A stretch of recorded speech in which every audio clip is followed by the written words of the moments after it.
Uzak dursun. Oğlum bak kendi kendine oynasana biraz. İleri geri yap hadi. Altından kazma gibi diş vursun. Hadi ileri geri yap. Handadan git dişleri gibi mi olsun? Öyle mi?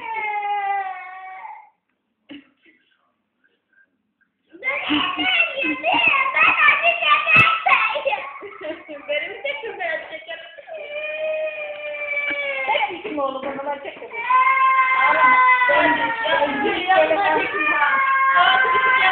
Aynen dişini yakından çekeyim de artık olsun. Aç bakayım ağzını. Son dişini görsün, onu ağırlı görsün edilsin. Ha buradaki diş Allah sana. Hangisi? Hangisi? Aa evet. Altı da siyahlanmış.